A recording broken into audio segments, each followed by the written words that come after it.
Friday, y'all.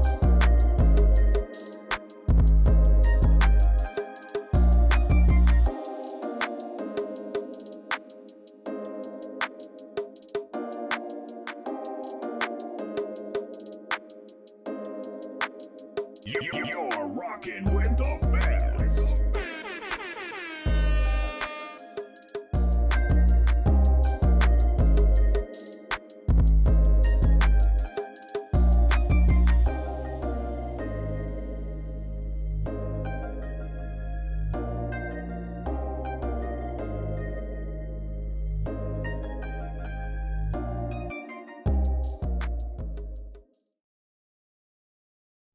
Giving you the real from A to Z surrounding the Dallas Cowboys.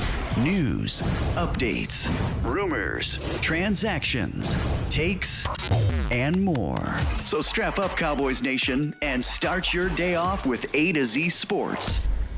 Live with Will Steele. 3, 2, 1. Here we go.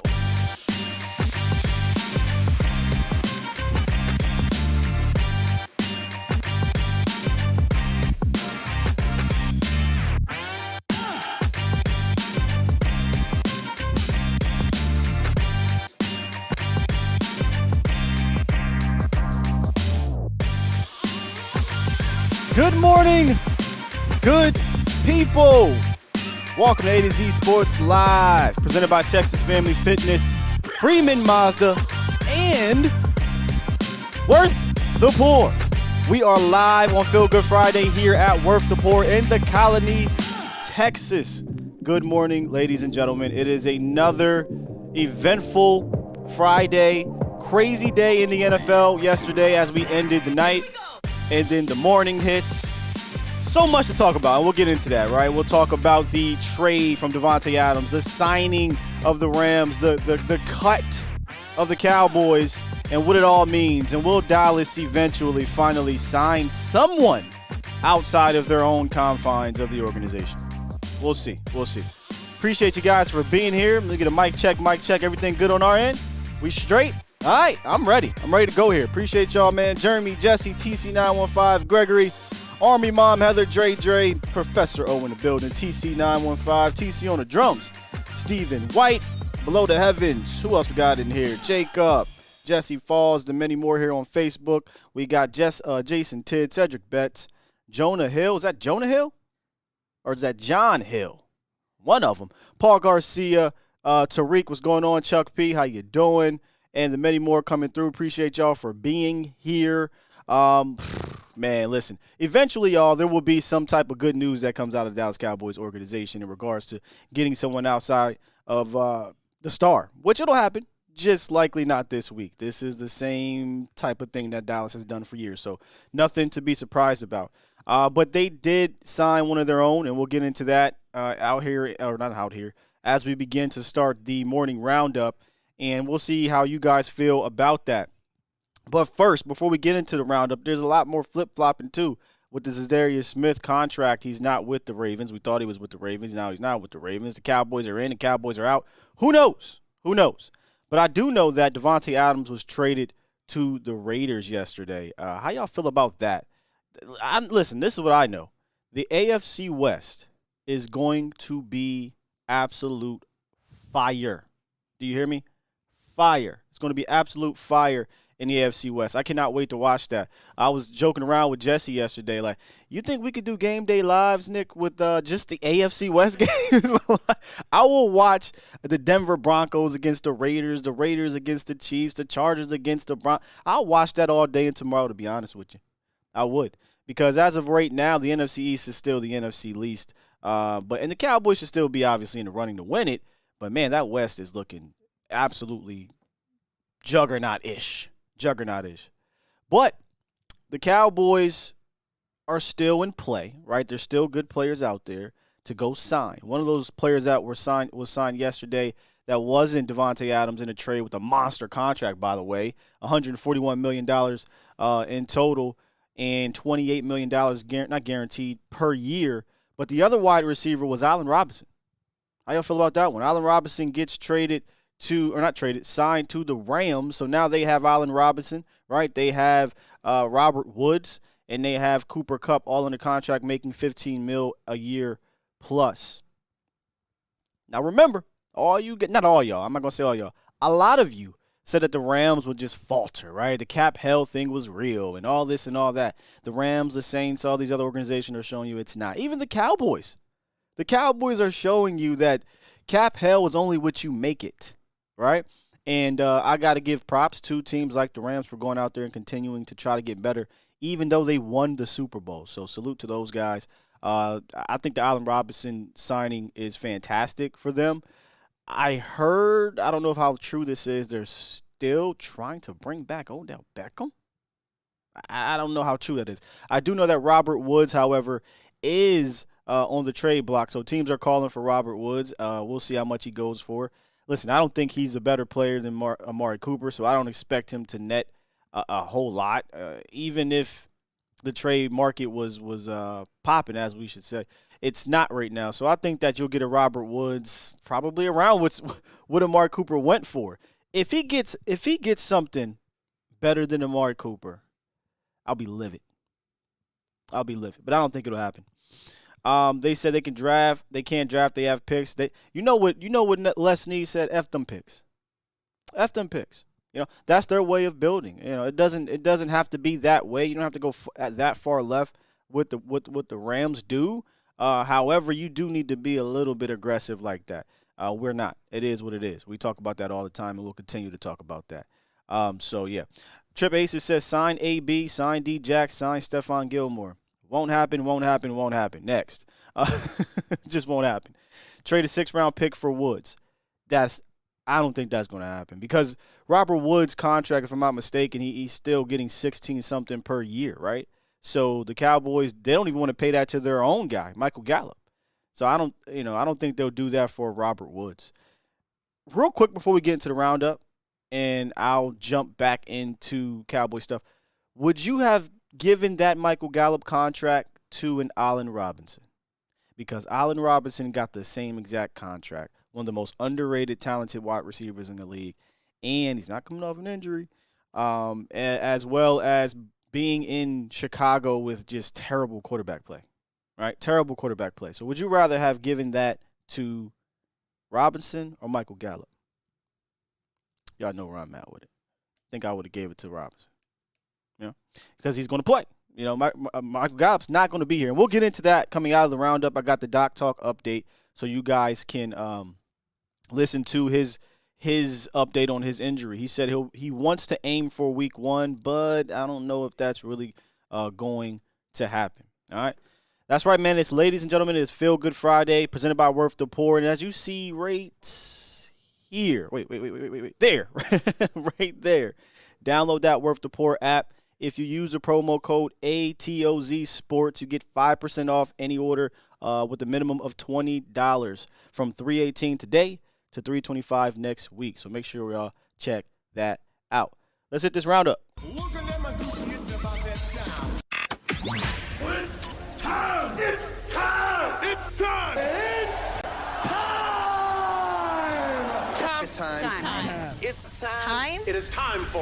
It's time for the morning roundup.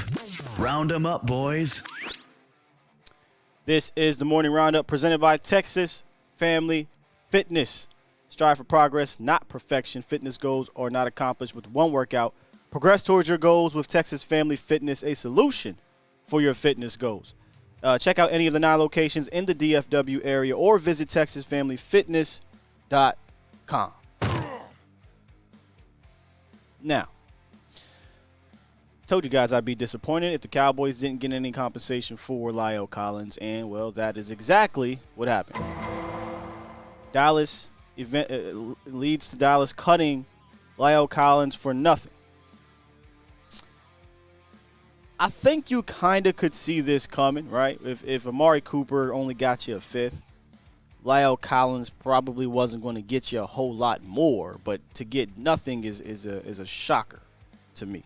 And it's not about La'el Collins not being good, because as soon as he was cut, the Cincinnati Bengals are rolling out the red carpet for La'el Collins, right? So the Bengals want Lyle to come in. I'm pretty sure they're going to get it done. They're doing the old Jerry Jones thing where Jerry used to fly him in on a private jet, take him out to dinner, smooth. Hey, Lyle Collins went to Jerry Jones' dinner at his house and things like that. That's what most teams do when they really want a guy anyway, right? Well, that's what the Cincinnati Bengals are doing. We talked about it last week or 2 weeks ago. I would be on the horn with the Bengals, trying my darnest to get something out of them for Lyle. Now, our aspirations were extremely high. Me personally, I was coming for that first or second round pick. They just cut the man, so they're going to be able to likely pick him up for nothing. So it's frustrating, but again, as with many things about the Dallas Cowboys, it is what it is. It is what it is. It is what it is, man. We'll talk more about that, though, in a second.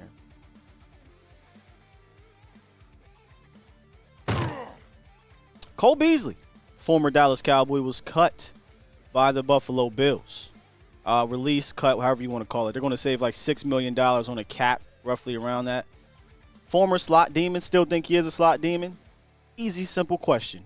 Would you welcome a reunion with Cole Beasley? Would you give him a shot? I know he didn't want a shot, but would you give him a shot to come to the Dallas Cowboys? I'll answer the question while you guys answer the question. I don't know. I think I would draft a long-term slot receiver with some ability to play outside. But right now, as it stands, your starting wide receivers for probably the first 3 or 4 weeks, depending on how far along Gallup will be CeeDee Lamb, wide receiver 1, cap space, wide receiver 2, Simi Fehoko, you know what I mean? Noah Brown. It's real slim out there in these streets. It's real slim for the Dallas Cowboys. So would I prioritize Cole Beasley? No. Right? No, I wouldn't do that. But if Cole is willing to come in on a cheap deal, if he's willing to put things behind him and bring him into camp and see what happens, I'm not gonna cry about it at all, because the Cowboys don't have depth at wide receiver right now. And the guy you just paid probably won't be around for the first month, or at least be right until, the end of the first month. So sure, if Cole wants to come back on a very cheap deal, let's do it. If not, all good, Cole. There's other guys out there. And obviously, the Cowboys will draft guys too. So once they draft, see, somebody said love Cole Beasley, but draft Sky Moore. Y'all know me. I love me some Sky Moore. I would definitely go get a Sky Moore, without a doubt. And then finally, Michael Gallup talks to the Cowboys media, a.k.a. Nick Eaton, and details his update. Now, he was vague. He wasn't too detailed in things, but this is from Michael Gallup. And the sense is Cowboys wide receiver Michael Gallup likely won't be ready for the start of the season. But Gallup said playing week 1 is definitely a goal, and this is what Gallup said here. You don't want to miss any games, but you don't want to put a timetable on it. You've got to make sure you're right before the return. And as we come out of the morning roundup presented by Texas Family Fitness, I want to get into the return that he's talking about. Last week, you guys that watched the show or watched or followed the Cowboys information here on A to Z Sports Dallas, we talked about said return with our doctor, Dr. Boothby. So if you missed that, I'm going to play it here so you guys can listen to what Dr. Boothby has to say about Michael Gallup returning in August, because that's what they said initially, his people, as they were getting ready to sign the contract. He'll be ready by August. Now, Michael Gallup got the contract. He says week 1's the goal. Let's be real here. But listen to Dr. Boothby explain. Now, do you think he could be ready? And obviously, he didn't do the surgery or see it, but just general ACL injury. Could they be ready in a 7-month period? Yeah, I mean that's a tight window. There's no question about it. I definitely think it's in the right ballpark. Typically we'll say 7 to 8 to 9 months. Adrian Peterson actually years ago, he kind of broke the mold in terms of seeing his recovery and the speed of his recovery after ACL surgery. And as docs, we still struggle with that today because, regular patients will come in and they'll say, hey, Adrian Peterson did this and I can get back to, playing basketball or baseball or whatever. And the bottom line is, Adrian Peterson was a little bit of an anomaly. In fact, not even a little bit, he was a lot bit of an anomaly. And, seeing somebody like that come back so quickly, though, and it being so publicized in the news, now everybody thinks they can get back in, just a few months after ACL. And the truth of the matter is it's a 7 to 9 month process. That 7 months, things would have to go really, really perfectly. Not saying that they won't. But they would have to progress in a very stepwise manner and not allow for many hiccups along the way in the recovery process. He'll be pushed in terms of getting his range of motion back quickly and then doing a lot of straight line strengthening before they start to get into some twisting, turning, more agility work. But that 7 months, is it's doable, but it's going to be tight. There's no question. You brought up Adrian Peterson. Everybody's not a freak like Adrian Peterson. Exactly. Dude is Terminator. So that's it, man. Yeah. He is, and again, with the regular person out there, they don't get the same benefit of having the intense therapy, multiple hours a day, daily that some of these professional athletes do, and so. Obviously he's going to get that sort of treatment. And so we would expect it to be on the shorter side, but again, you can't predict the future. There may be some hiccups that come, down the road, and just a little, you got to back off just a little bit and let it heal. But we're obviously hoping the best for him and getting back out there as quickly as possible.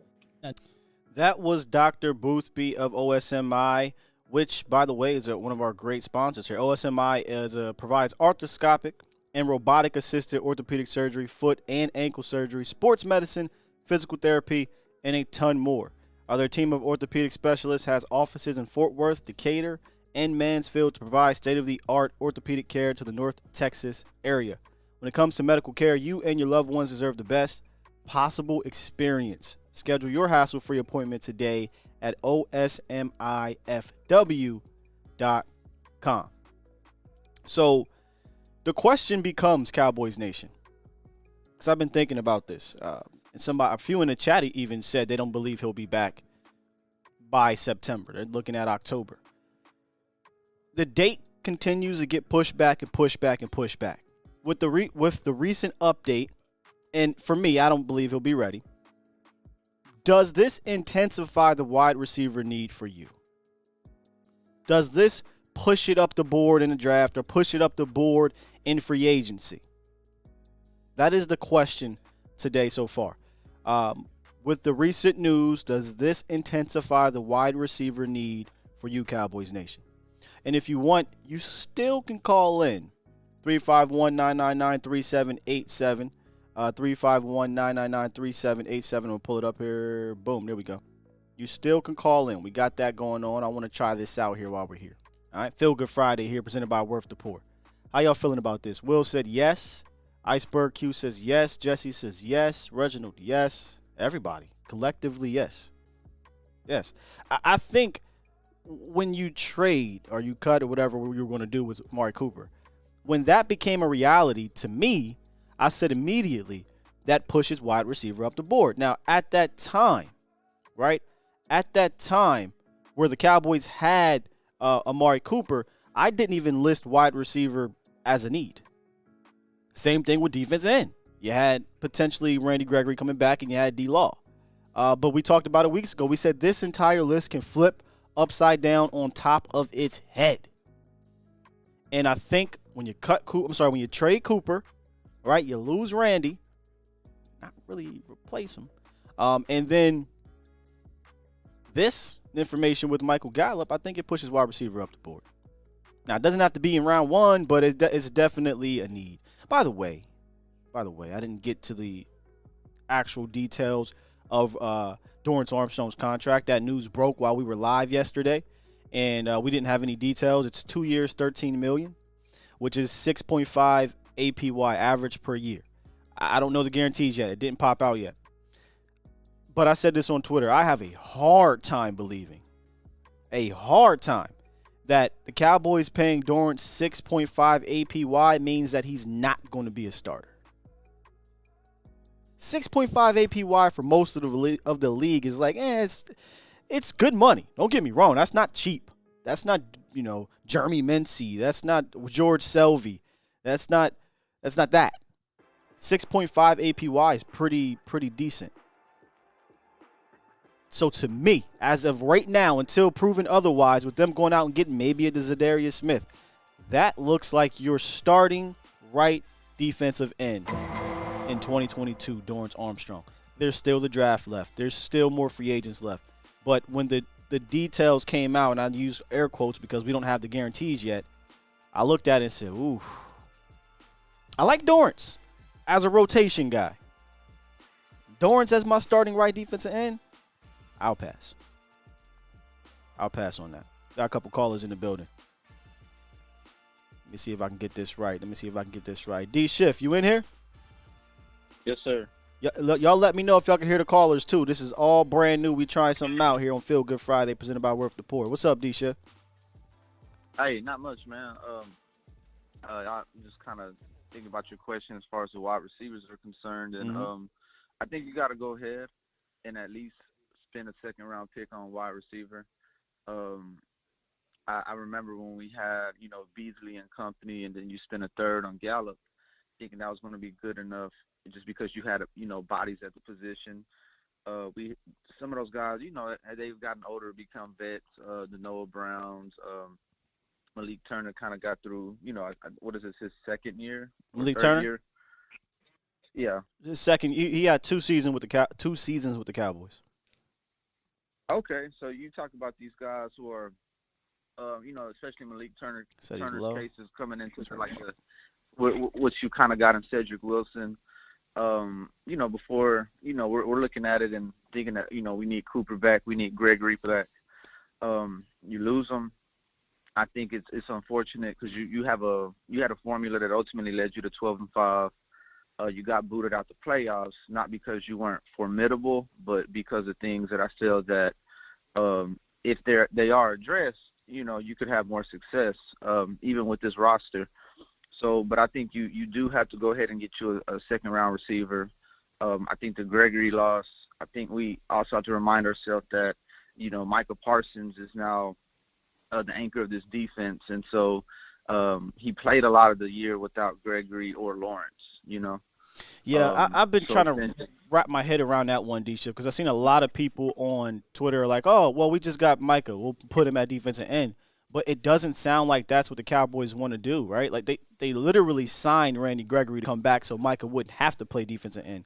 They literally acquiesced to DeMarcus Lawrence's request for more money so they didn't have to move Micah Parsons down to defensive end. So it doesn't sound like that's what they want to do.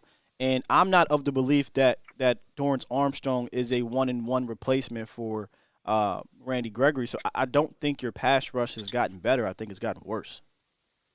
And I think part of, they're not wanting to – I think so they are not wanting to – even just because they're not switching him to defensive end doesn't mean that he's not going to be a part of the pass rushing scheme. Yeah, right? He will be, sure, yeah.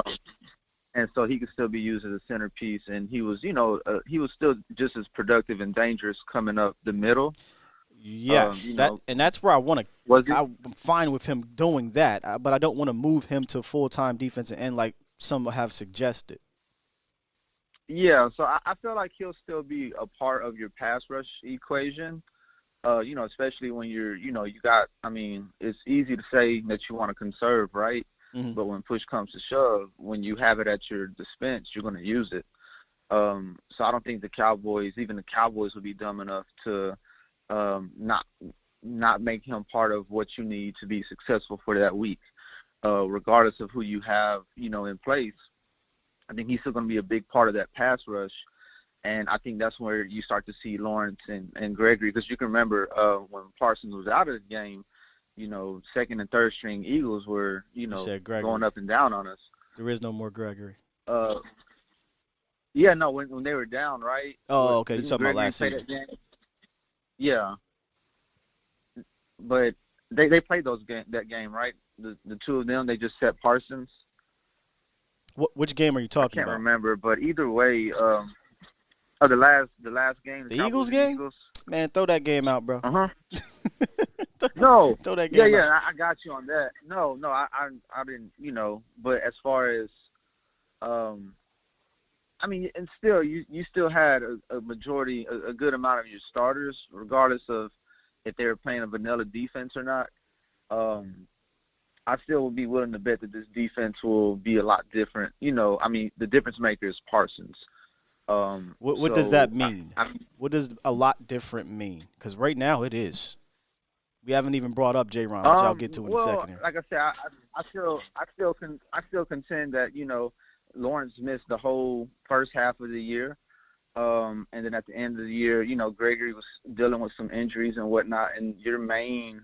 But what the thing that made this defense different was Quinn and Parsons, and I think Parsons going into year two, is going to be a lot more cerebral, and what you can do and make him basically be the. Not. Let me see if I can get a direct answer from you, since we kind of talking around it here. At this moment, Okay. do you believe that the defense will be better? No, I think it'll be. I think it's the same. It's the same right now, but it's not going to be better. It's definitely not going to be better, but you didn't never really get to see the potential of those three. Sure. Honestly, it's also what I'm saying. You did. Like last year, the big makeup. You did. Defensive success. Schiff, you did get the chance to see the potential, right? You had about 4 or 5 games of those guys in. And you saw it. You yeah. got a glimpse. Yeah. But it wasn't the reason you went 12-5. The defense's success didn't hinge on those three being there all together, all 16 games. No, but they don't. They helped. You know what I'm saying? Like, that's good talent. That's one, at least in Randy Gregory, that's no longer there until they replace that. Sure.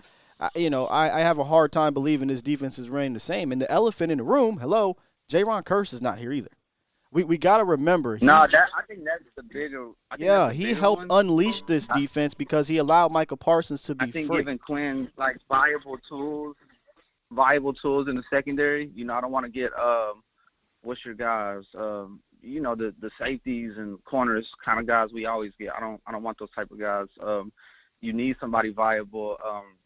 Lucky for them, Jayron Kearse, ended up being that type of dude. Because even then, we were talking about cutting Jayron Kearse before preseason, just because we didn't know anything about him, and he was one of those guys that was just really a role player. And I guess a couple years in the league, he's finally stepping into his own. Sure. But I don't know if that's the question of how good Quinn is in making secondaries. Remember Brandon Browner, I think. And how good he was with Seattle, and then when he went to another scheme in Philly, he was bad. So I think that's big up to Quinn as well. System matters, but if my guy is balling in my system, don't you want to bring him back in said system? Yeah, it's still Jimmy's and Joe's. You know what I mean? I bring him back in said system. It's still Jimmy's and Joe's for sure. And if you're not going to bring Jayron back, then go get me somebody that is good as or better than Jayron. That's we'll talk about that. Right. I don't want to disrespect Kearse, because he played pretty well last year, and I don't want to just say that you can just get another pick another role player from a team, and because Jayron, again, he was one of those April signings or post-draft signings or just one of those plug signings, right before the draft. He was just say it. He was a Family Dollar signing that happened to work out. Yeah, we found a nice pair of retros in Ross for sure. Mm-hmm. And so yeah, man. But yeah, good call, man. I'll holler at you later, Scott. And all right, brother. Appreciate you, man. Have a good weekend. Hey, you too. Yeah, that's really the elephant in the room right now as we speak. Jayron Kearse apparently, wiped everything off of his Instagram and Twitter, and he is not following the Dallas Cowboys anymore on any of the platforms. So, and there was a tweet or a post or something that went out yesterday, right, that said that there's a source who indicates that the Cowboys offered Jayron Kearse peanuts. And Jayron Kearse liked that tweet. And this is why I love the information age for the players right now. it's kind of toxic for fans, but for the players, they can kind of give us a little bit of an insight on how they feel without even saying something sometimes, or in Bobby Wagner's case, with saying something. We had no idea Bobby Wagner was treated that way at the end of his career or on his way out, but he came out and said it, you know? So I'm all for the players having a voice. Now, he eventually, I guess, quickly got rid of that at some point, Jayron Kearse, in regards to showing the world that he was saying that he was offered peanuts. But right now, it looks like money is the issue. A lot of people are saying, well, I wouldn't pay him this, I wouldn't pay him that. I told y'all, for me. The Cowboys, because they do not know how to evaluate the safety position correctly, in my opinion, because they do not prioritize it in free agency with guys like a Tyrann Mathieu or whomever, because they don't prioritize it in the trade market to go get a Minkah Fitzpatrick, because they don't prioritize it in the draft by drafting a guy in the top 3 rounds. It made Jayron's price to me even more. I said this weeks ago, right?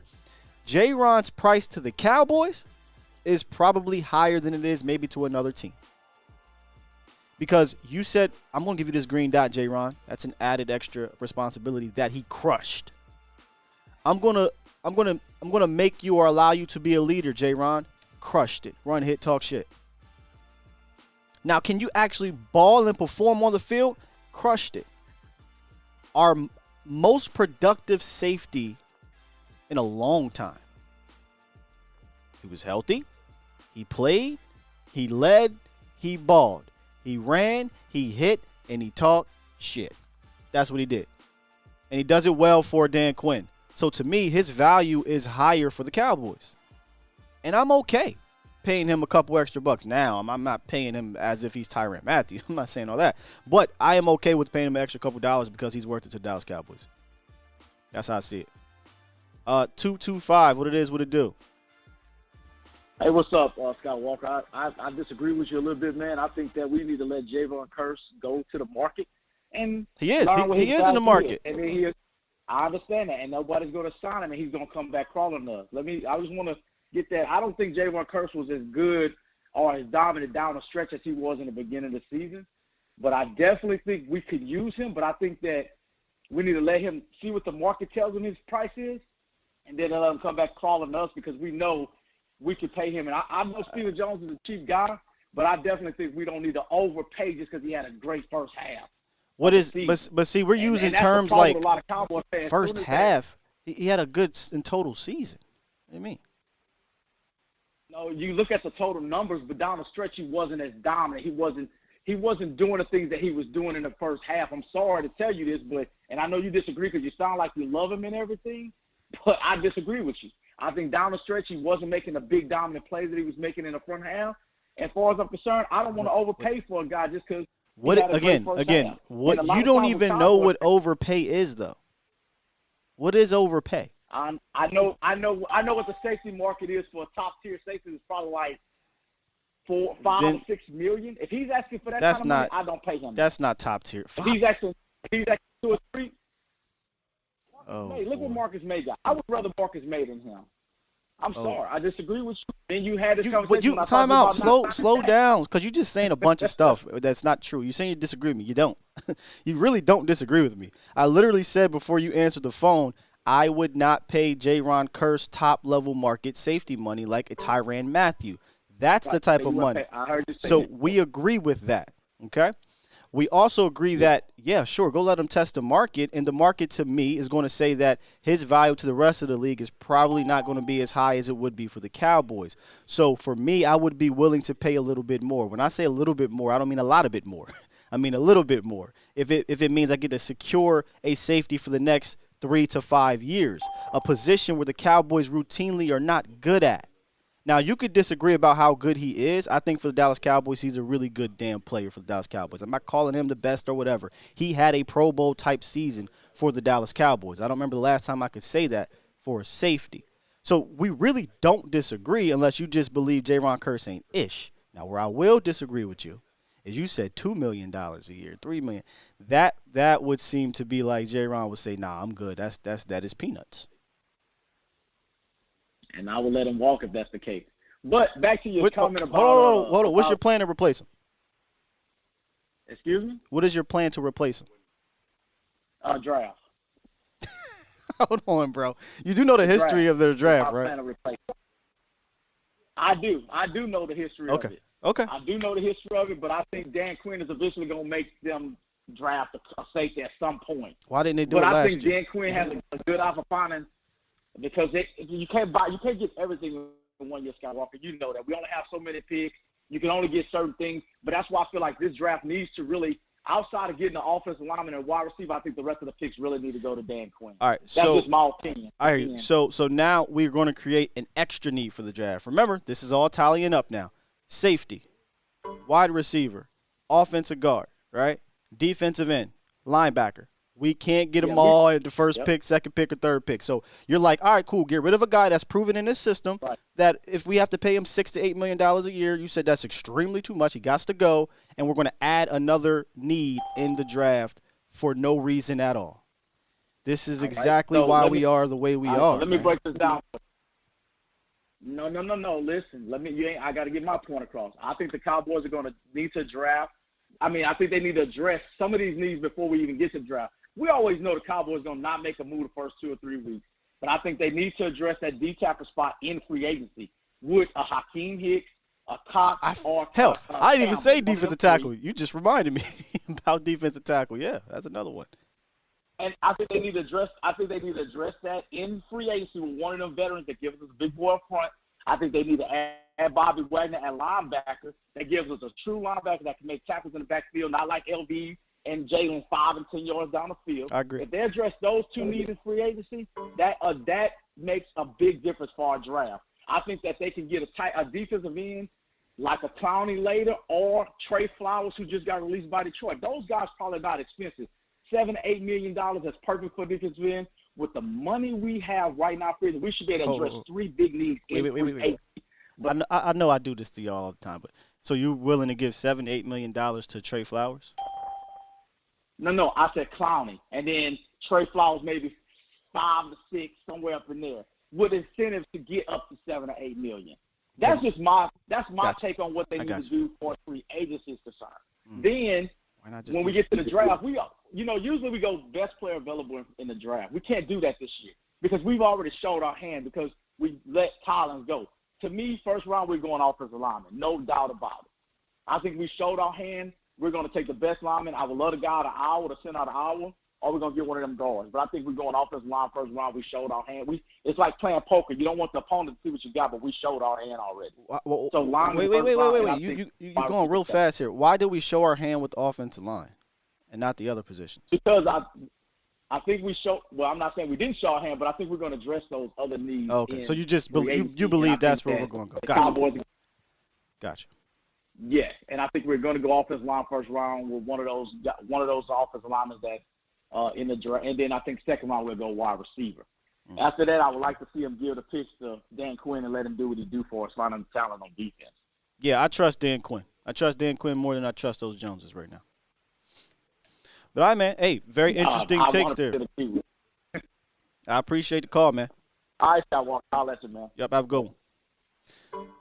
Yeah, I probably should realize by now that not everybody is on the same page with Jayron, and that's fine, right? Everybody has their opinion. I just, y'all know how I feel about that position. The Cowboys just don't do well with it. We say draft, but they haven't drafted safeties. And how many different defensive coordinators, Cowboys Nation? What we talked about, 7 over the last decade or so, 6 or 7 over the last decade.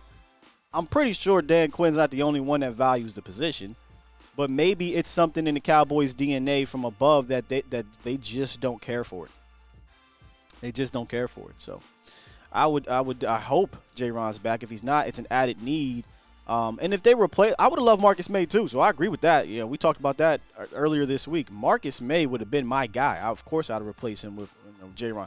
Of course, I'd replace Jayron with Marcus May or a Tyrann Mathieu. But I'm trying to be as realistic as possible with this situation here. And I feel like Dallas, like Jayron, was more realistic than not. More realistic than not. All right, before I get to some more callers and then get to who did sign this Cowboys free agent tracker and who left, Let me tell you guys about this week's ride of the week, which is the 2022 Mazda CX-50. Enjoy a connection to the road even when there isn't one with our newest iActive AWD technology, a standard feature on all trim levels of the CX-50, which is also equipped with Mazda Intelligent Drive Select. That includes drive modes which enhance off-road and sport driving. Turbo modes also include a mode designed to support towing, so you can stay effortlessly immersed in the moment in almost every driving scenario on the road. This week's ride of the week is the Mazda 2022 CX-50. Visit freemanmazda.net. Or you can also hit up Worth the Poor. Download their app. Promo code ATOZ Sports for 5% off between today and next week for orders minimum $20. I might have to use that when I leave, to be honest with you, the way this free agency is going, Cowboys Nation. Paul says they thought of him to come in and start, and he left, and he hit it over the fence, sign him. Oh, you're talking about Jayron Kearse. Yeah. Please, TME says Trey Flowers is trash. Yeah, I'm not. If you sign Trey Flowers or whatever, is how I look at it, Cowboys Nation. Honestly.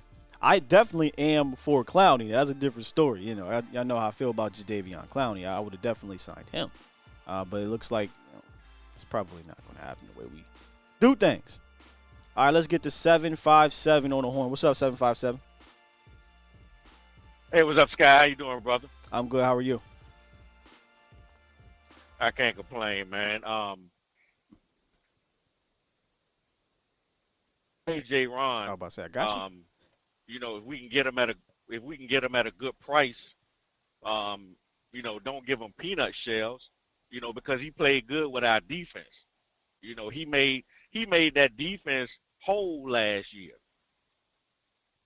We was able to do things with Parsons, and Jayron played that big safety, right there in the box. Yeah, his value to this team, I think, is a little bit higher than some give credit to. I think he helped unlock Micah Parsons. I'm not saying physically, right? But mentally, Micah was being held back because he was given too much on his plate. They took some of it off, gave it to a guy, and he thrived in that situation. I think that deserves reward, right? Listen, the Cowboys love to reward the guys they draft. Why not reward a guy you signed on a cheap contract, came in, blew it out the water, right, and became a leader of this team? You can't continue to lose all the talent that the Cowboys are losing and expect to be better next year. I'm sorry. You just can't. Absolutely. You go offer, and no disrespect to Dorrance Armstrong. What you say his contract was? 2 years? What did you say? So 2 years, $13 million, which is $6.5 million per year. Yeah. That's a lot of money. That's a lot of money. Yeah. That's a lot of money for Dorrance Armstrong. Come on, man. When you got Clowney sitting out there. Come on, man. Like I said this yesterday when the Cowboys signed Dorrance Armstrong at the very end of the show. I said they signed Dorrance Armstrong before they signed Jayron Kearse. Give me a break. Take whatever money, little bit of money you were going to give Dorrance, and add it to Jayron Kearse's. Get Jayron in here. What the hell y'all scared of? Y'all give these 2-year contracts anyway. If it doesn't work out, you can get out with the minimum cap hit. Again, also, what are we worried about cap for? Dallas got $38 million in cap space. I'm getting worked up. Where's my safe word? I need my safe word. I'm getting worked up. Yeah. and you know what else I would not have done, and what I would have done, before we was in cap hell, I would not have franchised on. Oh, don't sure. I need my safe word again. Don't bring that up. But you know who I would have franchised? Who? I would have franchised that punter. Time out. You can't franchise a punter, brother. Why not? Come on, man. You can't do that. If you what's the top 5 for a punter? Don't even know. We're talking about what, $2 million or something like that? You know what? I'm not even going to trip. I gotta go look about that. That is hilarious. I've never heard anyone say franchise the punter. Interesting. I don't know what the top five would be. But I'm gonna tell you why. Because you got 11 million sitting out there now. This was before everything happened with all the money, right? But you got 11 million sitting out there with Dalton Schultz. I would have let him test the market. Oh, 100. You know, we've said that weeks ago. Franchising a Dalton Schultz is goofy. And then coming back and complaining about said money, that's $11 million right there that you can use to go get a higher level player or retain your higher level player. Let's just be real. Right now, there's not too much rhyme or reason with what's going on. It just seems like it's just we're winging it, right? And eventually, hopefully, the plan, if there is one, comes together. But if we're being completely honest with ourselves, it doesn't look like there is much of a plan. Yeah, I mean, damn, Dorrance Armstrong, 2 years, $13 million. That's a lot of money, man. That's a lot of money. You know, again, it's probably when the details come out, they'll probably be able to get out of it. But I'm just looking at it from just a 6.5 APY. That, to me, for the Cowboys, is a high-end average per year. If you go look at the history of their contracts, like that, they didn't even give that to a Malik Hooker or a Jayron Kearse, who I think are more talented players. Yeah, absolutely. And I'm glad we got Hooker. I wish we could have backed that up with Kearse. That would have solidified the the safety position. But again, the Cowboys, they don't value safeties at all. I mean, they don't value them at all. I mean, it's amazing how they don't value the safeties. Yeah, I agree with you. Hey, dog, appreciate the phone call, good brother. You enjoy the rest of your weekend. All right, man. You do the same, bro. Thank you.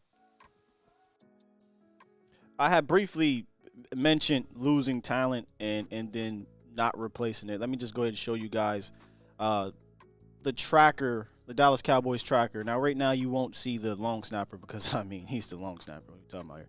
But this is what is going on right now in Dallas as we speak, unless a deal has been made during this broadcast. Cowboys re-signed Michael Gallup to a 5-year deal. Brought back Noah Brown again on a 1-year deal. That dude got about 9 lives. 2-year deal for Malik Hooker. Yesterday, the news broke during the show that Dorrance Armstrong was signed to a 2-year deal as well. And then they franchise tagged Dalton Schultz. Somebody said this tracker is depressing. Boy, if growing pains was a picture. Here's what they lost.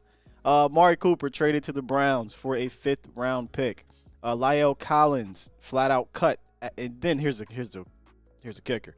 Designated a June 1st cut, meaning they will not be able to touch the $10 million in cap savings until after June 1st. June 2nd, they'll be able to do that, where the free agent market pretty much will be dried up. Randy Gregory, obviously, that fiasco, he went on to Denver. Ced Wilson, their wide receiver 3/4, very productive young guy. Of course, he was going to get the bag that they weren't willing to pay. He's out in Miami, and then Connor Williams is not starting left guard. We were all ready to go anyway with Connor. He's out as well. But you're looking at 1, 2, 3, 4 starters gone, and then Ced Wilson, who wasn't a starter but a very, very good role player, all gone. Yeah, they cut Blake Jarwin too, which again, that whole injury situation. This isn't all the moves. This is just kind of their primary moves right now. And I mean, I've seen a lot of this. On, let me see if I still have it here, on Twitter. Well, Dallas didn't do nothing with these guys anyway, right? These guys sucked anyway. I'm glad these guys are gone because this, and that. Again, I'm okay if you're going to get rid of players. Just have a plan and be able to replace them with said better players or players on the same damn level. If your idea is to get better, I have a hard time believing this is getting better just yet for Cowboys. Now, a lot has to go in, right? You still got today. You still got this weekend. You got next week. Free agency is not over. There are guys out there. I'm just asking for the Dallas Cowboys to make that attempt to get better. And I'm doing this, and this is PC. Like I'm not out here snapping. I'm not out here cussing up a storm. The frustration inside of me is really more frustrated than what I'm showing, right? Because I'm trying to give them the benefit of the doubt. I'm trying to be fair year to year that maybe something will flip. Maybe they'll get a Zadarius Smith. Maybe they'll get a Bobby Wagner. Maybe they'll get Tyrann Mathieu. I'll settle for Arden Key. Is Davion Clowney? Maybe. Because the possibility is still there. Even if that possibility is 1%, it's still there. And I'm trying to speak life into that. But if we're being real, it is what it is. It is what it is. 972, we got you on the horn. What's up, 972? What's going on, Sky? What's up with you? This Mac Jones I called like about a couple days ago. Mac Jones, who? What's up, Matt? All right, man. I guess I'm gonna be the devil's advocate about Darryl Armstrong, man. When I woke up, because I work nights, I woke up, I saw we signed him. Mm-hmm. So I was like, man. I was like, okay, well, I'm trying to think like, like our front office. I said, well, what was the upside about him? So I looked, I typed in his age. How old is he? Will? I want to say he's like 24, if I'm not mistaken. I could be dead 24. wrong, but I think he's young. He is 24. Okay. He is 24. So I said, okay. So I said, let me do some comparing. So I put his age in, and I said, okay, Darryl Armstrong sacks at 24 was 5, correct? Yes. And I put Randy Gregory's age when he got drafted, and his sacks was 0. So I said, So they're looking at it like on the upside, as in this dude is young with great potential. Also, he plays special teams. Let me ask you something. What do you think the great? I wouldn't say great potential. That seems a bit strong. I think Dorrance is what he is in regards to talent. Again, y'all, we gotta be 24. We gotta be careful. We gotta be careful comparing numbers. You know what I'm saying? That's fine. That's all fun and cool. But then go put on. Boss Cowboy did a fantastic job yesterday illustrating the difference between Dorrance Armstrong's numbers and Randy Gregory. When you put on a tape, if you're comparing just those two, it's not even close. And I'm not against Mac. I'm not against bringing Dorrance back. Remember that. I'm cool with that as a rotational guy. But if we're talking about pound for pound, the better player, I don't think it's remotely close. And I don't think they was thinking as a better player. It was like their plan C. If you look at it, sure, it was their plan C. They said, if we don't get Gregory, we'll fall back on Armstrong. But Armstrong is a special teams player. Isn't that why Green Bay kind of lost the game in the playoffs, the divisional playoff game? Punt block, because they couldn't do that. Yeah, on special teams, you got Noah Brown and you got Armstrong, both special team players, correct? So yeah, you got to have these pieces that's going to do that dirty work. Bro, they're going to do that dirty work. I still believe they're going to get. They're not paying Dorrance Armstrong $6.5 million a year to play special teams though, so we can't get too caught up in that part, right? Like they paying. He plays special teams, and also he was spelling DeMarcus Lawrence because they took a lot of DeMarcus Lawrence snaps back. He was coming in. He's not doing that full time. Yeah, the spell. That's how I view him. I view him as a guy in part of rotation. So we don't disagree in that aspect. I think that Dorrance being on the team is not a bad thing. I think relying on Dorrance Armstrong to be your Randy Gregory replacement is a flawed idea. I don't see him in that level. I hope he proves me wrong, right? Like I hope he goes out and gets 12 sacks and he looks like an athletic freak and he's an impact player. But I got to see that first. Yeah. Yes. And I didn't hear them come out and say this is our starter. This is DN1, DN2. I just believe that they just know it's a great rotational player with special teams and they wanted to reward him. Like, hey, you're still young, you got great potential, we're gonna reward you. What you think that's gonna do to him? For him to get something like that, that's gonna boost his ego even more. So he might bring more to the table. Well, we don't want to boost it too much. We want them a little bit hungry. You know what I'm saying? We won't want them full bellies out there, Mac. We want them to be a little bit hungry. So, let me ask you this before you go. I did. What do you think about trading for Daniil Hunter? We talked about that yesterday. I like it. When Okay. you said it, I looked up he's a freak. Because I don't watch Minnesota games. I only watch Cowboy games. Yeah. But he's a freak. When he was explosive. Everything about him is. Me too in the building. What's up, man? I was looking at it. I said that would be nice. Yeah. Daniil would be an amazing fallback plan. I would love that. It's a great risk. Hey, Mac, let me get going. I got to get to some more callers, brother, but I appreciate you as always. Thank you. Yep. Have a good weekend. I missed a couple super chats here, so let me get to those real quick. I got you. Super chat. Marcus Flores Young, appreciate you for the $2 donation. He says, bet we gave Dorrance a better deal than Kearse. Yeah, we talked about that. That's the one I thought is real interesting. Tom Downey burner account, $5 donation. Skies. Steven Jones is the guy in your fantasy league who offers 3 scrubs for a blue chip player, saying these 3 combined score more points. Super chat. John P, $2 donation. Adams versus Coop trade. Shaking my head at this front office. Steven again. I mean, it is Devontae Adams, right? He's looked at in the light of the world and the league as all world. So I mean, I'm not going to compare those trades though. And then Keith Floyd. Super chat. Would you trade a late draft pick for Van Jefferson? Nah. I keep it. I just go draft my guy.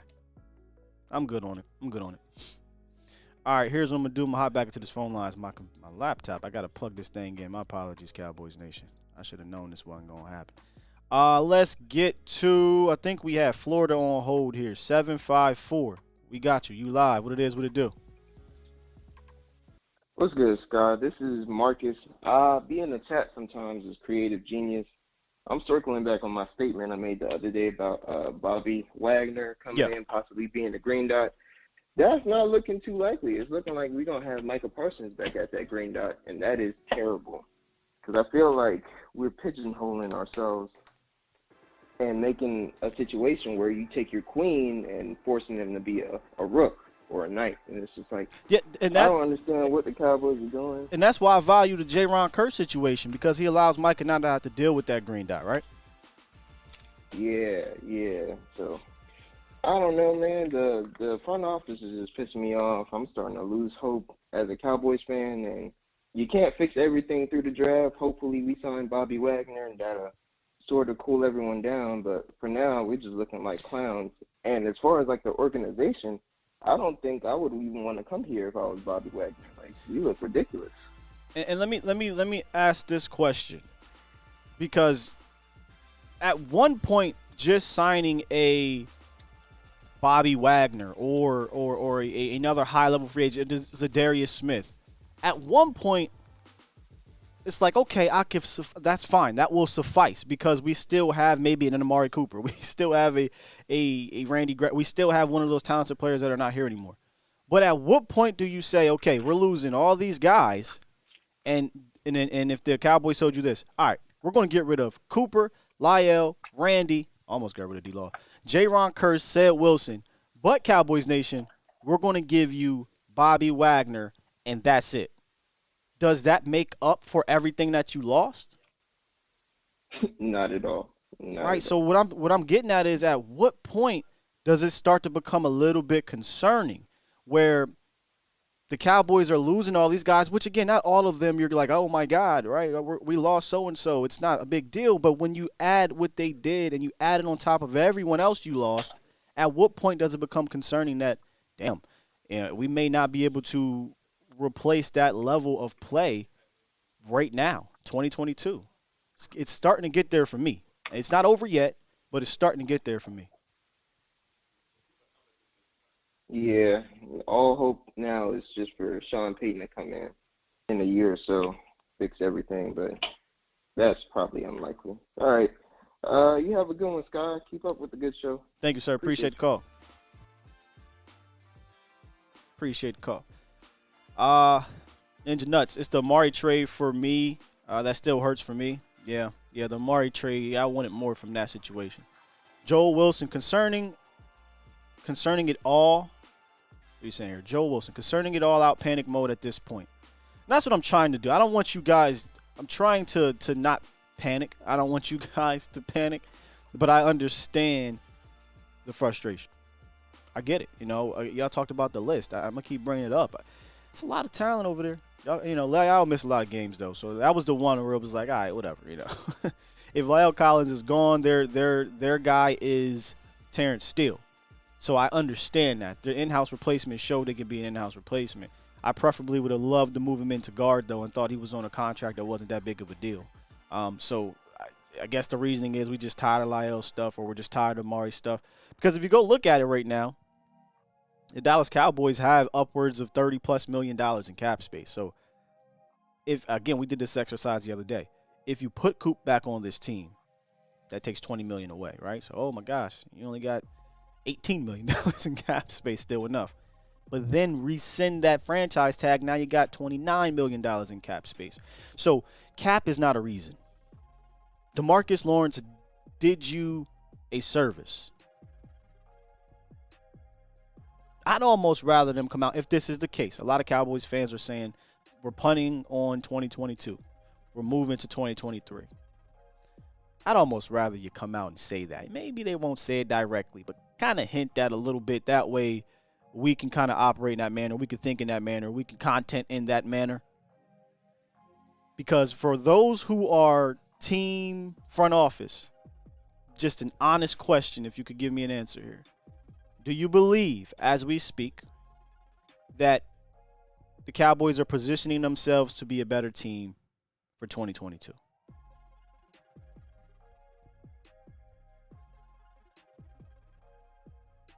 Let's get to Glenn on the horn. What's up, Glenn? Hey, what's good, Sky? Happy Friday to you. Feel good Friday, brother. How you doing? Doing all right. I think I am one of those panicking Cowboy fans, unfortunately, but you already kind of know where I am with the whole 2023 thing. But listen, there was an article in the Dallas News, I think it was Tim Kalishaw, and I definitely agreed with his main point that, if you look at what's happening to this team, without Amari Cooper, this team's not scoring 30 points a game, right? I think we all kind of agree with that. So now yeah, bro, it doesn't look like that. It doesn't look like a 30 points per game type of. I don't need it to be, though. You know what I mean? If I can get 25, 27, I feel like that could do. But anyway, go ahead. I'm sorry. Yeah, no. I mean, it's, one can argue the other way. It's just that as it stands right now, I don't see us being the scoring machine that we were, at least maybe in the first half of the year. But his other point was that now you're going to put more stress on your defense to get better. And with the loss of Gregory, your pass rush isn't going to be, at least ideally, because, Gregory wasn't always available, your pass rush is worse. And so now your defense, instead of taking a step forward based on personnel, you're just basically asking them to carry more of the load. And right now, they're worse than they were last year. 100%. I mean, and you were talking about add on to it, the middle of the defense is worse, right? Your depth at linebacker is worse. Your defensive tackle situation is worse, and now your safety is worse. They can fix that. They can go get a Bobby. They can re-sign Jayron. They can sign a defensive tackle. That still is there to fix, but as we speak, those things are worse, and the things are continuing to pile on each other. And at some point, I think it was Patrick Walker who had a fantastic analogy. I'll go find it for y'all. But at some point, you're going to get so far behind the 8 ball while the rest of the division, or not the division, the conference and the league are way ahead of you, that you're not going to be able to catch up in time. Agreed. Totally agree. Now, you hit on this safety, Jayron Kearse, and I don't think I've had this conversation with you, but I'm not as high on Kearse as you are, and maybe it's because maybe we're kind of thinking past each other. I think maybe your main point is, and correct me if I'm wrong, that it's not that you think that Kearse is this incredible talent. It's just that based on what we're asking him to do, he executes it extremely well. And if that's your point, I agree with you, and I think that's where the impasse is with his contract. I think they don't want to overpay, but to your point, he is worth more to Dallas than he is to anyone else because he was never out of position last year. That's one thing I will give him. Cowboy safeties of the past. Cowboy fans out there, there's a history with this team and safeties. Yeah. 30 years ago, this team signed a safety out of what's called Plan B free agency, which is very similar to the restricted free agents of today. Thomas Everett. We picked him up from the Pittsburgh Steelers, and he was awesome for us, right? And then we drafted Darren Woodson, and he was awesome for us. But then we drafted Roy Williams, and that's where things changed. We got PTSD after drafting him out of Oklahoma because the NFL changed and he couldn't cover, and he got embarrassed. But why would they get slot. PTSD? Roy was fantastic for the Cowboys for like half of a decade, and then the league changed, Yeah. Well, here's the thing. What the Cowboys want, they want their front four or really front 6 or 7, depending on your personnel. They want those players to make all the tackles. They don't want to put stress on a safety in having to cover and play close to the line of scrimmage because they think it's very rare that a player can do both. I was just about to say, if they think it's so rare, then how about you re-sign the guy that did it at a high level? His name is Jayron Kearse. Because they feel like if they're overpaying for that, then they're somehow not providing for the box. Listen, I'm not saying I agree with that logic. I'm just telling you this organization suffers from PTSD and is dictating a lot of bad moves. That's what's going on here. Yeah. So anyway, great show. I'll let you go and I'll keep listening. Thanks, Glenn. Appreciate you, man. Listen, I'm about to have to use this 5% off discount code from Worth the Poor here to keep talking about not bringing back Jayron. It's so frustrating. So frustrating. Make sure y'all download that Worth the Poor app. ATOZ Sports is the promo code for 5% off. Orders $20 or more. We'll see what happens. I mean, they got time. Again, they got time. But Jayron seems to be a bit pissed, and I'm in that field of, all right, cool. You want to get rid of so and so. You don't want to bring so and so back. Okay. What is the replacement? What is the solution? What is the answer to replace that person? And if it's a better player, we're good. If it's a worse player, don't sell me. Don't piss on me and tell me it's raining. That's all. Let's get my homie up in the building. What's up, Mel Hayes? What's going on, boss man, Sky? What's going on? Man, I was actually calling in to say exactly what you just said. What's that? Is when you showed that image on the left and you had an image on the right. Nobody on the left was better than anybody on the right. Yeah. Nobody, not one player on the left side would you say was a better player than anybody on the right side. You had Amari, you had Randy Gregory. I don't think you put Anger up there yet because I don't think he signed with anybody. Right, I haven't. But Anger's gone. Those were your better players last year. If you look at the players that walked out of the door versus the players they chose to retain, nobody on that side is better than anybody on the other side. Nobody.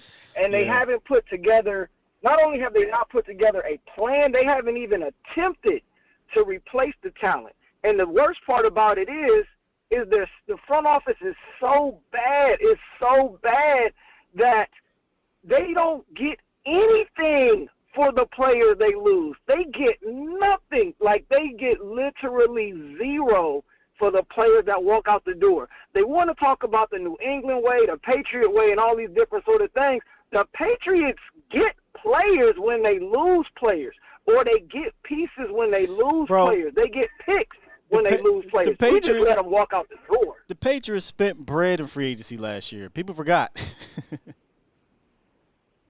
Yeah. I mean, not only are we not spending money, but we lose. Like, Lyell's gonna go somewhere and start. He's going to go probably somewhere Cincinnati. and start. Probably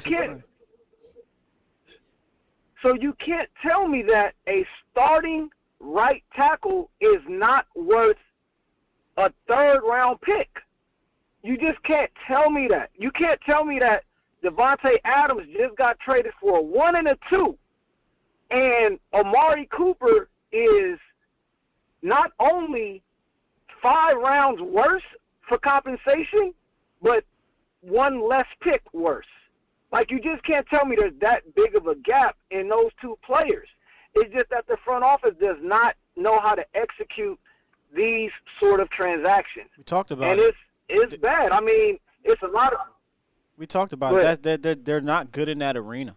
I mean, it's just flat out. You see all these other teams. Now, sometimes it will get leaked that so-and-so is on the trade market. That's a different story than, hey, so-and-so is on the trade market, but if we don't, we cutting them. Or so-and-so's on the trade market, but we ain't like how he blocked at the end of the game in the last game, so we not feeling him too much. So-and-so's on the trade market, man, we'll take a 4th. Please, we'll take a 4th. Shut the hell up. Shut up. Real G's moving silence like lasagna. Shout out to Real G's moving silence like lasagna. Shout out to Lil Wayne. Stop talking. Just go do your work. It's bad. It's a bad situation, man. And everybody's like, they're trying to find these. Well, y'all acting like Amari Cooper is such and such. Well, he is such and such to us. Y'all acting like Randy Gregory is such and such. Well, he is such and such to us. So now not only do you not have the Randy Gregory who is not such and such, you don't even have what Randy Gregory actually is. Like, you don't have no sort of replacement. You posting on your social media what CeeDee Lamb wore 6 months ago because you don't have no other news to post on your social medias. It's just like, come on, man, and don't tell me that we not real fans because we not happy with what's going on.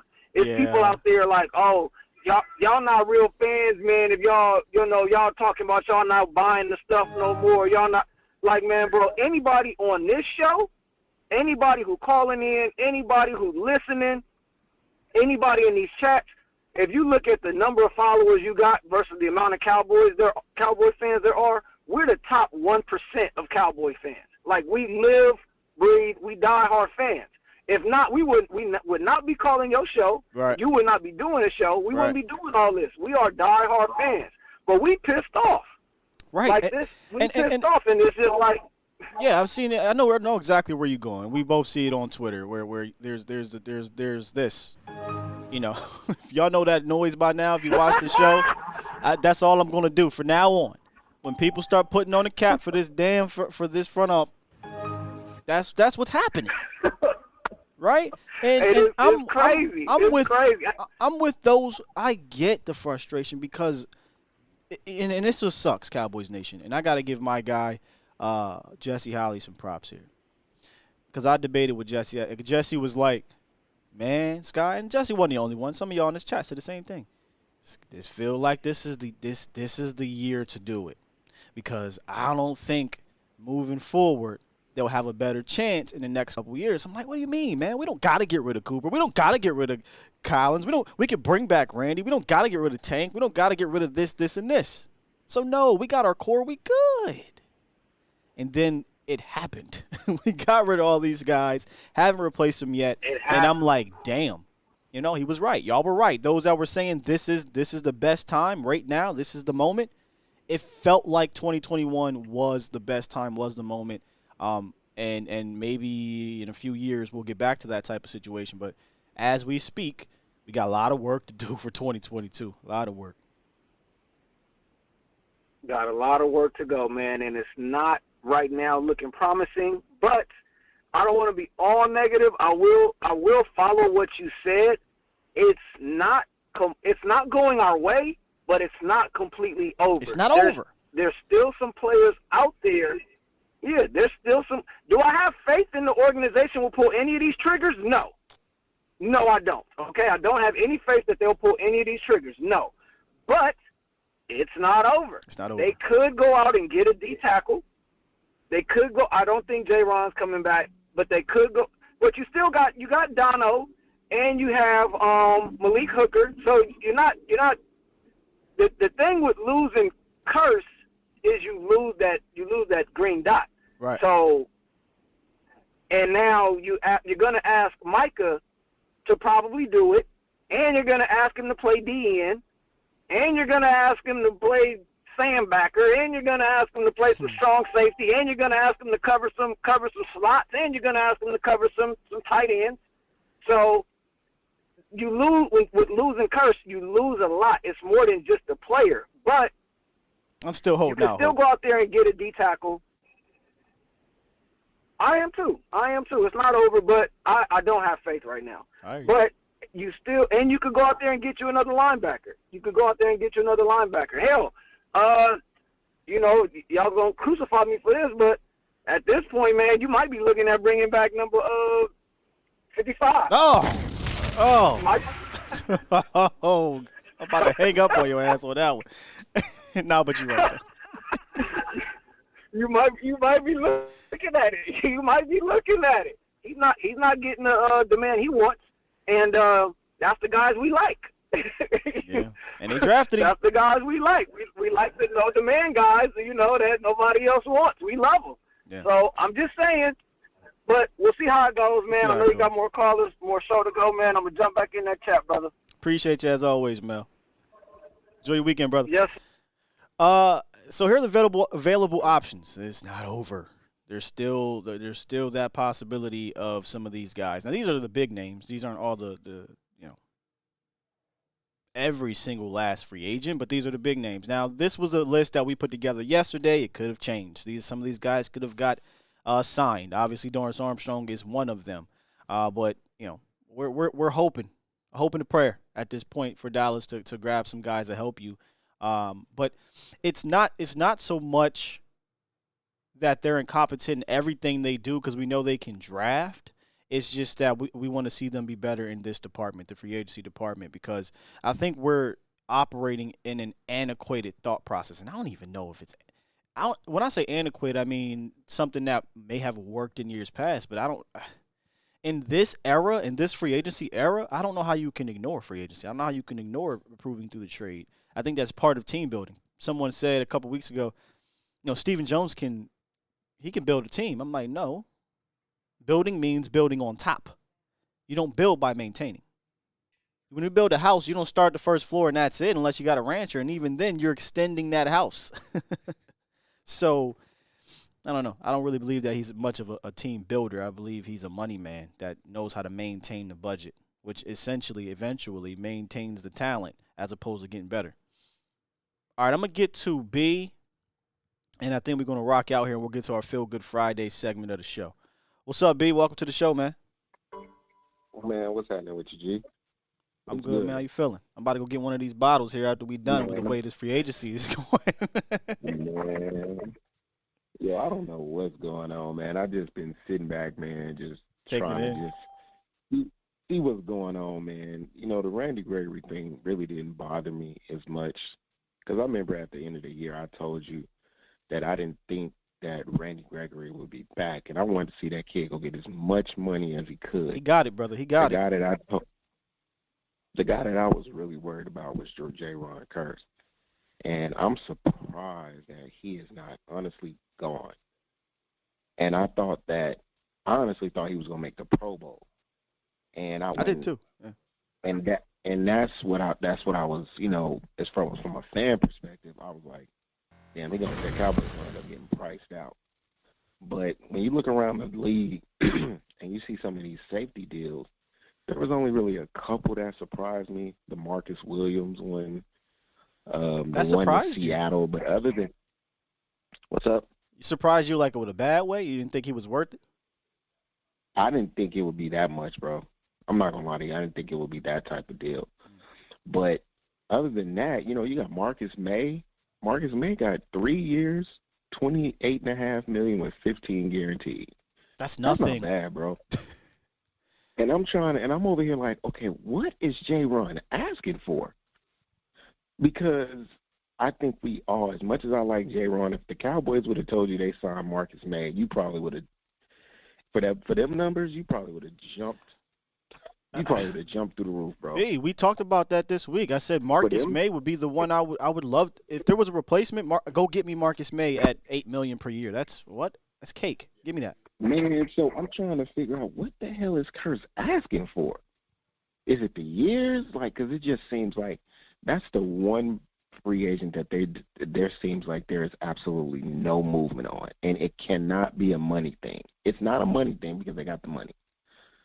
Would you say that about Tyrann Mathieu? Tyrann Mathieu's still out there. He's way better than Jayron. You know what, man? I at this point, I think if we sign the Honey Badger, that would just be to save face, because I'm not sure he can do what Kearse does. I don't think he's coming down. He's not checking tight ends like the way Kearse fits what this defense needs. I think Tyrann Mathieu is more of your free. At this point, what is he, 5'10"? Yeah, you would definitely. Tyrann is not this. They're literally like a foot apart almost. From a physical standpoint, he's not. I think from an overall talent standpoint, Tyrann Mathieu is a better player, more proven player, championship player, just as good of a leader.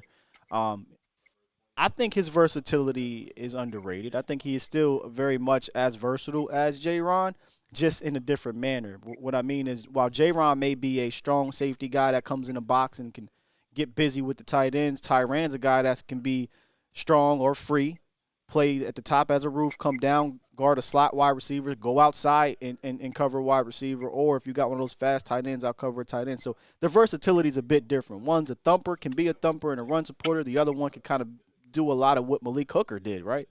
For the Dallas Cowboys. So two different players, but I love how you broke it down. I love how you broke it down. Jayron, for what Dan Quinn used him for, it's not. I don't know if there's too many players that would fit that size measurement and responsibility aspect that's on the market right now, at least.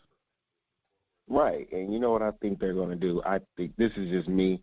I think Stephen Jones is just he's playing games, and it's irritating me, man, because I think what they're going to do is they're going to look at Jabril Cox, and they're going to have Jabril Cox do the Jayron role, and they're going to go out and you're going to see them drive. They're either going to try to sell you on Donovan Wilson, and they're going to say, well, Jabril Cox and he's the person that we drafted to fit. It's going to be some bullshit, man. But at the same time, it's just like it's whack-a-mole. Safety.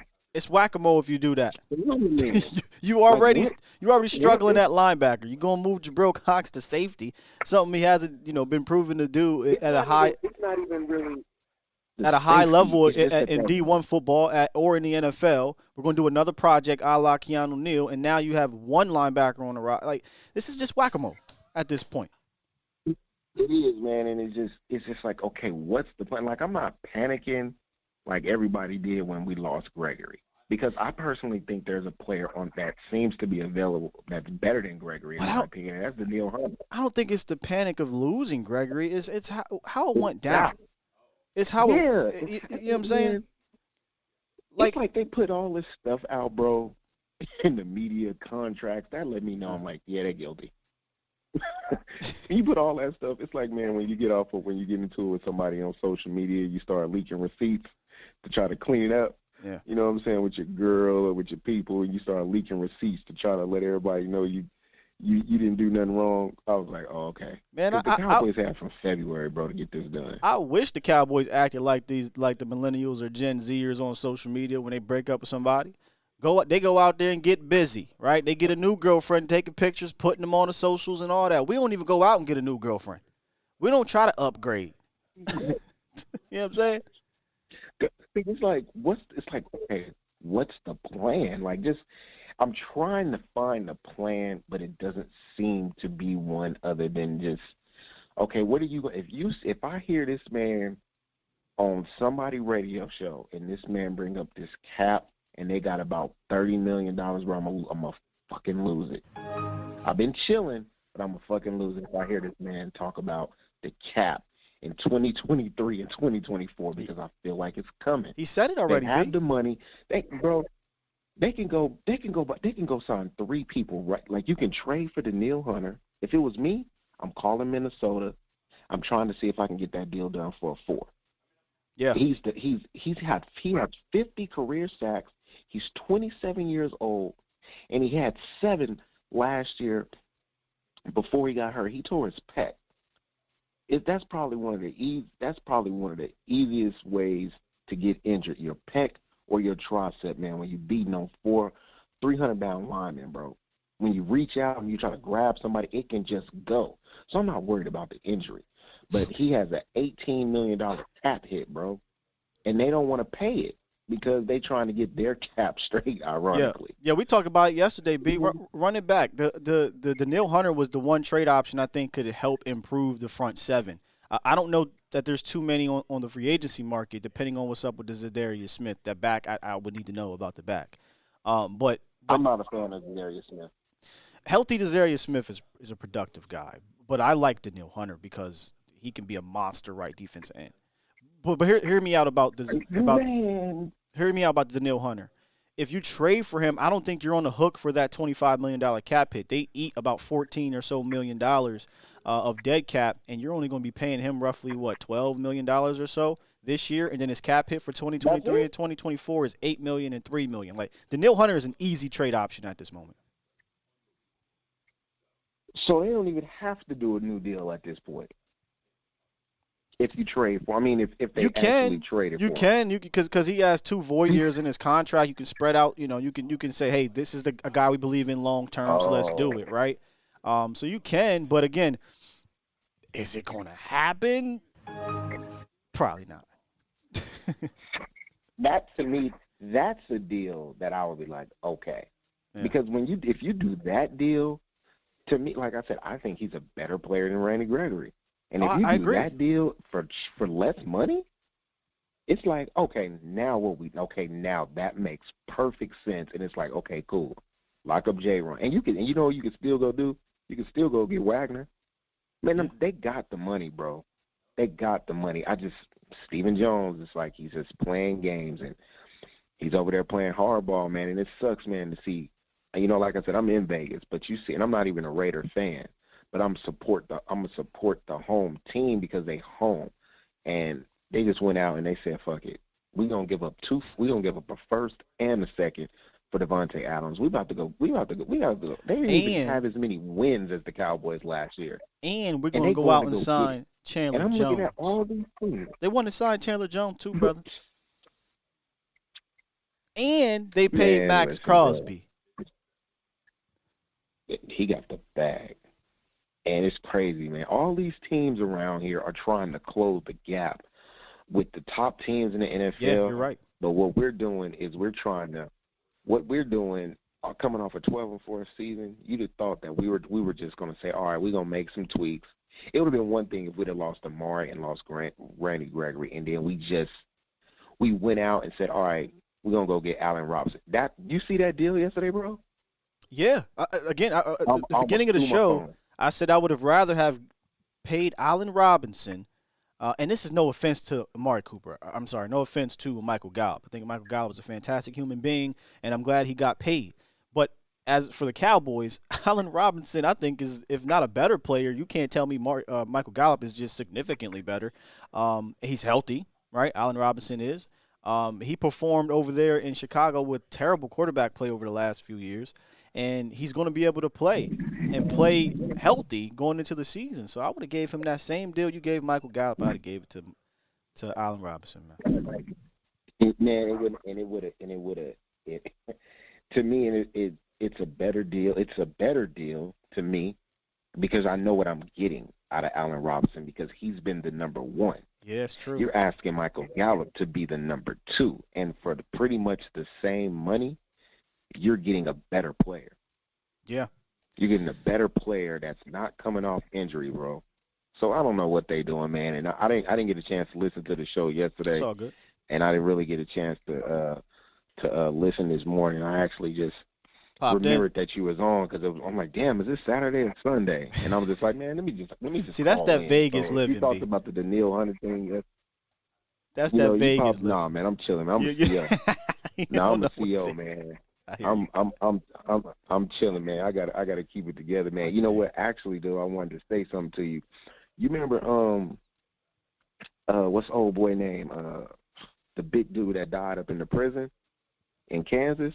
That used Junior Seavi. He was a former Dallas Cowboy. No, I don't recall that. Yeah, he played for the Chiefs. He played for the Cowboys, and he got caught up in some stuff. Yeah, man, it was on the news about a month ago, but I always forget to bring it up. Yeah, man, he played for the Cowboys. He was one of my inmates when because I travel sometimes because I'm a CO for the Feds, and he got killed up in prison, bro. Sheesh. And he was one of my inmates. What's his name? One of my inmates, bro, and they found Junior Seavi. Type him up. I guarantee you, when it come up, you're gonna be like, I think I know the last name. I think I remember. I'm gonna go look him up though. And the last thing, man, I'm gonna tell you this Lyle Collins thing, bro. I think the Cowboys might have found out about his gambling habits, and I ain't gonna say who but I'm just put it to you like this: a very close person to me. This dude came in on Pro Bowl weekend, bro, and he comes often. One night, in like 3 hours, he lost a meal. Dang. He came back the next morning, won a meal. The next day, he lost. That same day, he came back down, lost $800,000, and then lost another $2 million on top of that. And he comes all the time. Lyle potentially has a gambling problem, bro. And he plays. I mean, these dudes can do what they want with their money. That's not what I'm saying. But I think they must have found it's going around at that hotel. If that is one of the dealers. If that is true, that is just more things on top of the issues with Lyle, right? Like getting suspended, lying or bribing the drug tester, not being reliable on the field. Out of shape, just one thing after another. So I totally get why they would move on with from Lyle Collins. I just thought that they would be able to get some type of compensation because when he plays, Lyle Collins is still good, and the league believes that as well. Hence, look at the Cincinnati Bengals rolling out the red carpet to go get him. And they should have traded him, but everybody knew the Cowboys played their hand terribly, and it's that same agent for Randy Gregory.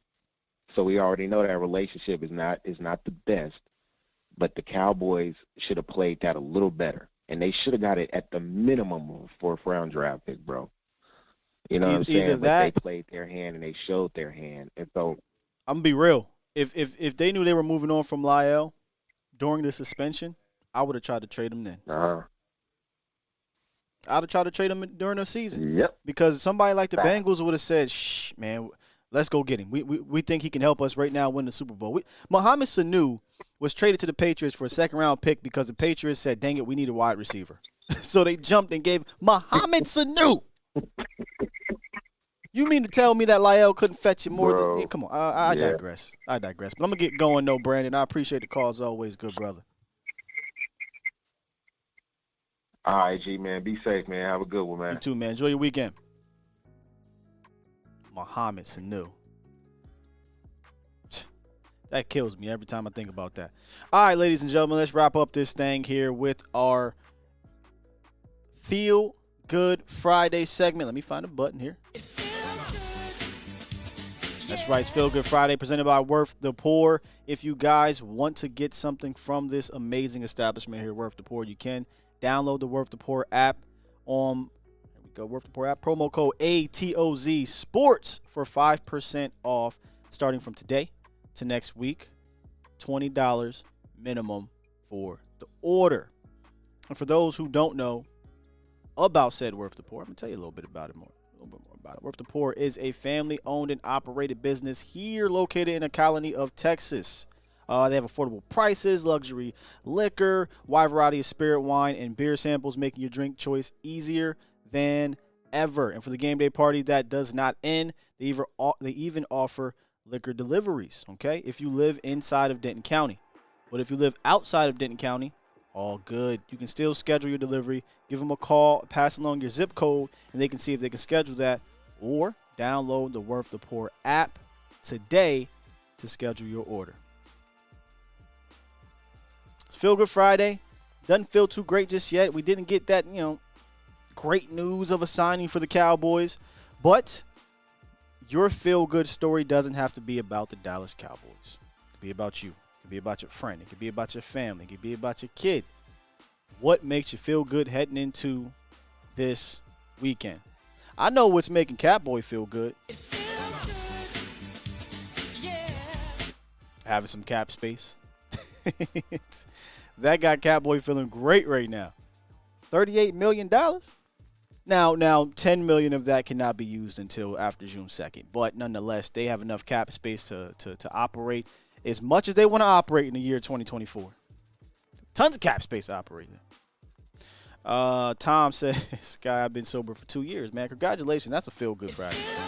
That's a feel-good Friday. And I apologize that I'm sitting here where I'm at and you've been sober for 2 years. But that's a feel-good Friday.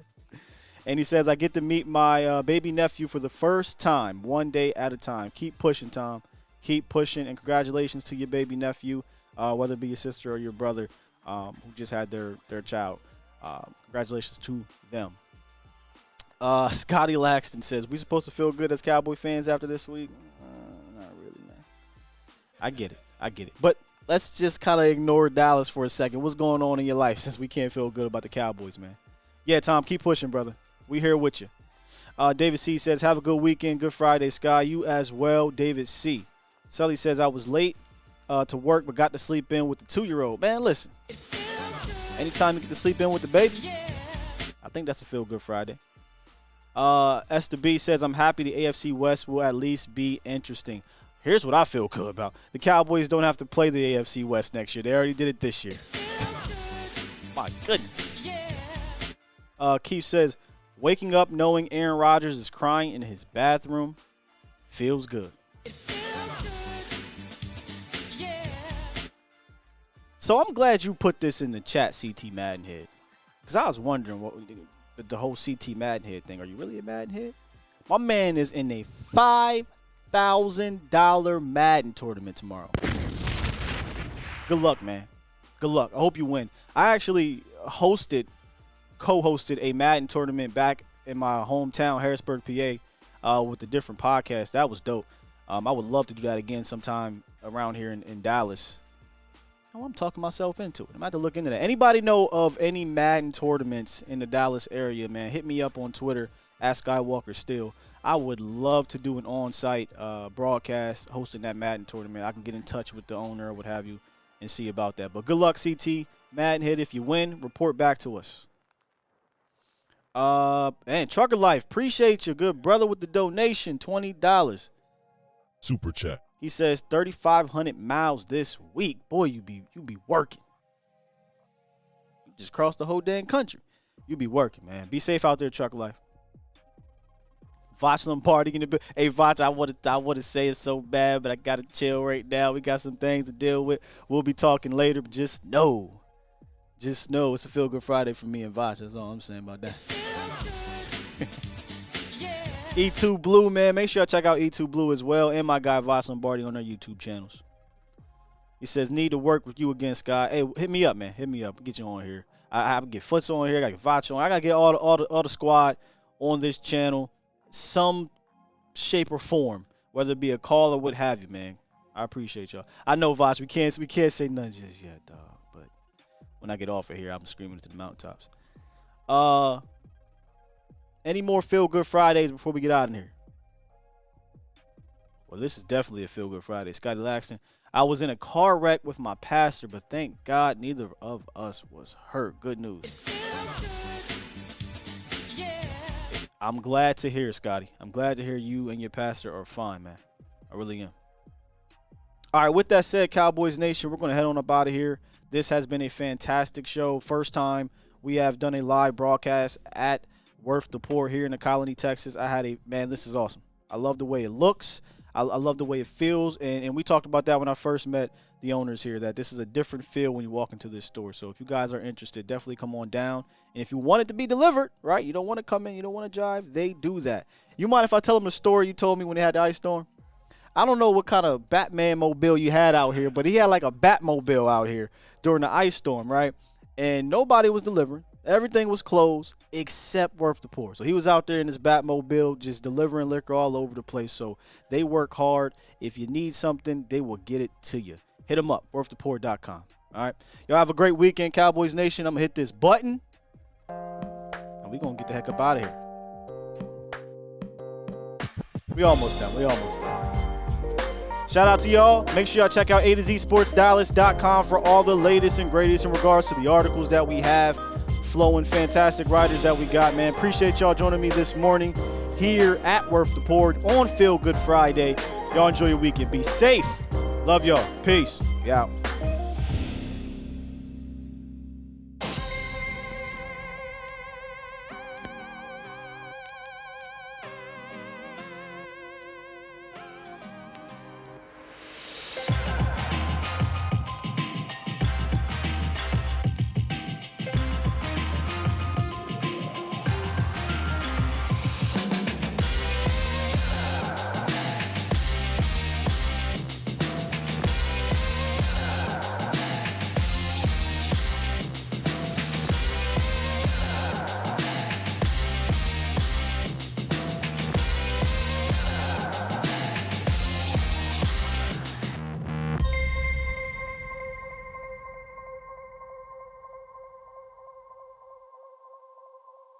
Get your damn act together.